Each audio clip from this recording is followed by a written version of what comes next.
Get clear about your why. Why do you want to serve in the board of directors? I ask this question all the time of candidates, and I'm always a little bit surprised by the answers. And it is really important that you understand your personal motivations and whether that is congruent with pursuing a board director career. Now, a lot of really valid reasons for wanting to serve in the boardroom is to create a pathway after a successful corporate life, to move into another way of operating, working at the most senior levels of the company, and giving back and serving and helping organisations either to navigate business strategy, manage risks, grow in the market, etc., etc. So having a very strong understanding of what makes you personally tick is very important, and it certainly is very valid to want to continue to work.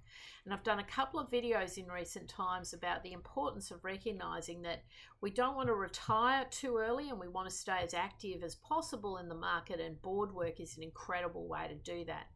It's also valid to want to be recognized, to want to serve in the highest levels of a corporation. If you've been serving in the C-suite, it's quite natural to want to go to the next step and serve in the board market. But what can be a bit of a challenge is when people are saying to me that they're motivated by the money and they just want to get a paid board role, and it's the first thing that comes out of their mouth. They don't even tell you, how they could add value or how they could contribute. The first thing they say is, I'm looking for a paid board role.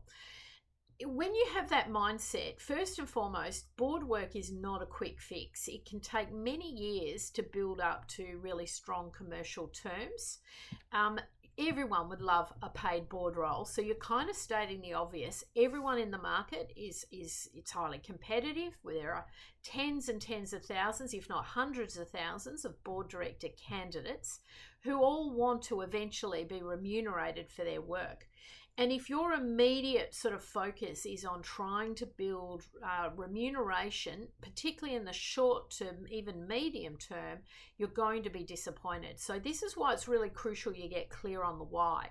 The other aspect is the board work is far more challenging than I think most people realise, and a lot of the newbies, the people who've never served on the boards, don't realise the time commitment, the stress that comes with serving on a board because you are really responsible for that organisation. And, I've served on some not-for-profits that have gone through some crisis, and, that's stressful. You're constantly thinking about the organisation. You have to be on point. You have to be aware that things can get worse. You have legal fiduciary responsibilities. And so you really want to be careful that you're not kind of putting on the rose-coloured glasses and just thinking about the money, because I think if that is your motivation, that's going to trip you up, and it certainly will be a barrier to securing the right roles, get the right stepping stone board seats that are going to bring you into the right rooms with the right people. So get really clear on your why, because that will also help drive your strategy as to how you're going to go about securing those initial first board seats.